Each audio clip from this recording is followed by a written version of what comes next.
say about McGregor and Mayweather. It's a spectacle. If you look at MMA, you got John Jones and Daniel Cormier. Yes. Jones get hailed as the king, and Cormier, who's the cleanest guy on the planet, gets booed everywhere. See? It's the weirdest well, thing. Look what Everybody's flipping around. Floyd Mayweather used it to become the richest athlete on earth. It's amazing, but it's so, and again, it's not rocket science. And I think even Frank Shamrock earlier in the day, back in the day in MMA, Tito Ortiz was spun with the by T-shirts, Shamrock, remember? of course. So it's about showmanship, and we have two of the greatest showmen in all of sports about to go down August 26th. So, but anyway, this is for the serious fight fan and the casual alike, because all of this talk about the submission game and the ground game has me remembering that we didn't mention what Conor McGregor could try against Floyd Mayweather, and that's to maybe deliver a head kick or try to take him down and submit him. That has been speculated upon, by the way, and needless to say, there will be provisions, terms in the deal that mean a lot less money and maybe no moolah should McGregor get disqualified, and rightfully so. But he can it's a fake boxing takedowns. match. Don't go for it. Just lower yourself and shoot foot. Like, believe just get me, inside there will his be head. showmanship, my man. I think that's why this is going to be performance art. I have no doubt about it. I bet there's going to be all kinds of weird body language, and to me, that's the entertainment, because otherwise, as we keep saying, Floyd Mayweather, a prohibitive favorite, 49-0 against a guy making his boxing debut. You know what he should do? Mayweather, when he's in the ring warming up, he should throw a few head kicks. Just... You will get it, McGregor. Bring like on the other side of the ring, you just kick your trainer a few times to the head. How funny would that be? That's awesome. Hey, remember Ray Mercer, Tim Sylvia in an MMA fight? Mercer knocked him out too. Yep. And then, of course, we had James Toney going into the octagon when really he had no business in there. No, because we're talking about guys who were out of their prime. This is the guy. That's why it would have been nice, or at least better, if McGregor would have taken some fights, I guess. But the time is now. This he cannot take the risk, because if he takes fights and he loses, he cannot do this fight. Man, it's amazing. Here's a guy, by the way, not enough, I think, as praise has been given to McGregor by yours truly, at least in this show, that I wanted to say. Yep. Here's a guy 5 years ago was making $250 a month or something on welfare in Ireland. We talk about visualization. We talk about manifestation, my friend. Holy. Give it up for Conor McGregor, buddy. In less than 2 years, has talked himself into the richest prize fight in history. Buddy, remember Dennis Seaver on that show again after the football playoffs when he really became the notorious Conor McGregor on everyone's radar? That was 2 years ago. Yep.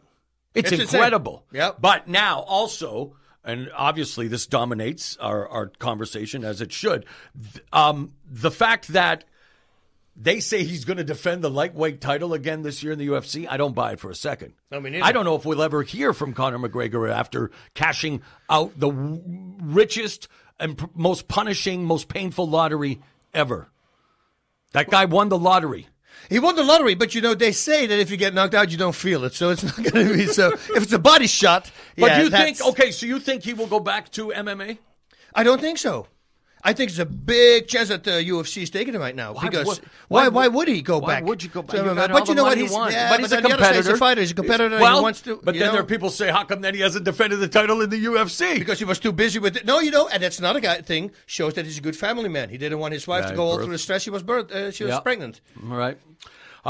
Let's talk about a guy who is one of the best lightweights in the world. He's not in the UFC, but he's the Bellator lightweight champion. Michael Chandler defends his title. He's in the midst of his second reign now against Brent Primus, and a bit of a surprise when this fight was announced for Primus, who was undefeated. He's 7-0, but he's just 7-0, including 5-0 in Bellator. He's coming off a split decision victory over Glaristone Santos, April of 2016, and has been on the sidelines for 14 months.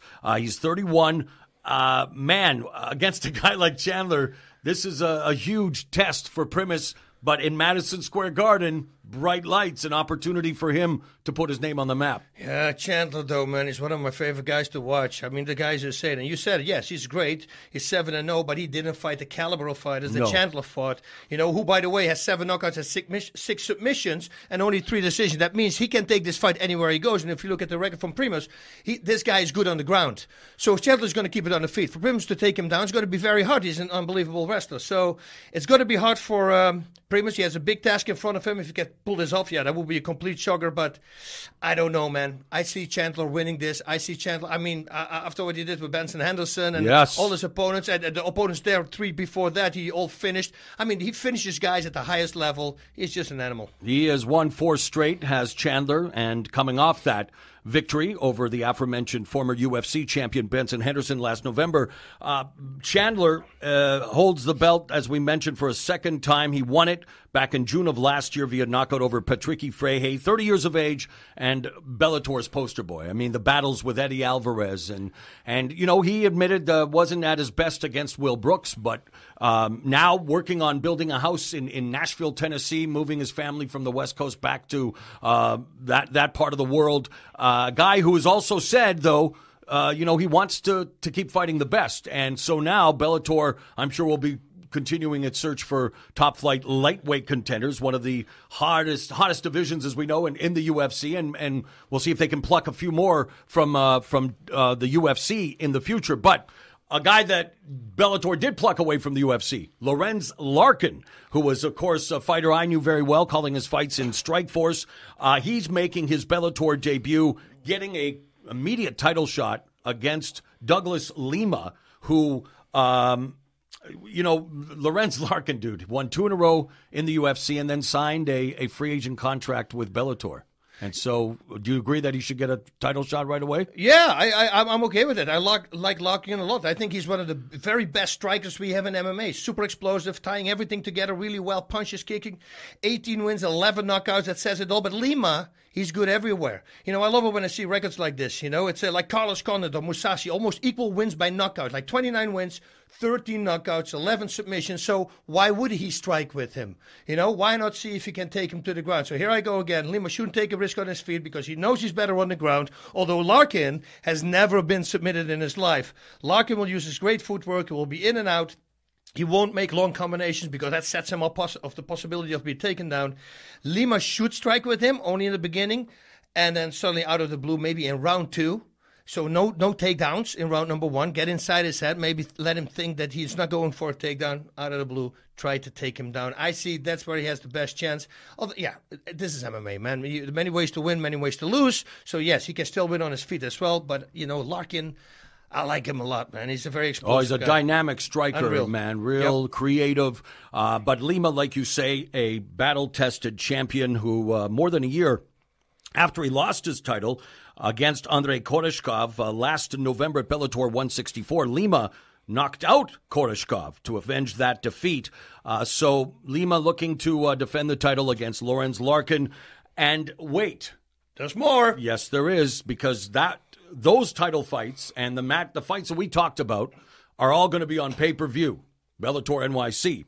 Headlining Bellator 180 on Spike is going to be a third championship fight. Also featuring a couple of former UFC fighters. It's a rematch of a fight that took place in Sweden on a UFC event that was boring, to say the least. Now, to give both Ryan Bader and Phil Davis the benefit of the doubt, they both said the same thing. They were fighting at 4 a.m. in the morning in Sweden so the fight could be seen at a regular time in North America. That's not exactly the best conditions to fight with. Well, they should have gone only 3 days before to Europe, so you don't have the jet lag. No, but what I'm saying is, regardless, yeah, it's still 4 o'clock in the morning. Is kind of it's nutty to be fighting or doing anything public, I guess, at 4 a.m. But their fight wasn't a bad fight. It wasn't a good one. But I was very impressed with Bader. I mean, really? His striking skills. It was much better. They even said it wasn't their best performance, but in any event, Bader, who was originally supposed to fight Muhammad Lawal at this event, but King Mo was forced out due to an injury. So Phil Davis, the Bellator light heavyweight champion, steps in. Davis made an immediate impact when he joined Bellator in September 2015. Remember, he won that one-night four-man tournament where he beat Francis Carmont and Emmanuel Newton by stoppage. He then went on to defeat Liam McGeary. And, of course, that's where amazing because McGeary is good. And that was a terrific performance by Phil Davis, a much more aggressive performance. So he will now face Bader, who had negotiations with the UFC, could have gone back. I mean, he was right up there in their rankings for an opportunity at the title. He wanted to fight Davis in his first fight, but he also wanted to fight in New York at the first show at MSG. So they went with Lawal. But now see what happens. He gets what he wants, and we're going to have to wait and see. Who do you give the edge to in this fight? It's hard because especially last time it was a split decision, and like I said, in the first fight, Bader used a lot of footwork, and he did it really well. He actually got much better in the striking department, knocking out his last two guys before that last fight against, who did he have? No, he knocked out his last two guys, and I was amazing with his footwork suddenly and his in and out movement, and that's how we won the fight against Phil Davis. Phil Davis couldn't take him down. Davis should hit harder with his left hooks. He uses left hooks like a slap. It's more to set up a straight punch. And Bader just brings his hand up against his head. And I always tell this at seminars. Okay, guys, let's break this down here. Okay, I grab a focus mitt, I put it against my head. I say, imagine I would tape this to my head right now, and I ask one of you guys to hit me in the head. You think I'm going to go down? And then everybody starts laughing. Of course you're going to go down, right? I say, so why would you put your hand against your head to block a punch? It's the dumbest thing. You make yourself one with your head. But the psychology behind it is, if I give you a left hook and I see your left hand of your right hand come up, I automatically take the power off my left hand. But if you don't do that, if you just hit as hard as you can on his hand, I mean, you're going to knock him out. So that's what he needs to do in this fight, I think. Make him respect the left hook better so he can set up the right straight better. That's pretty much it.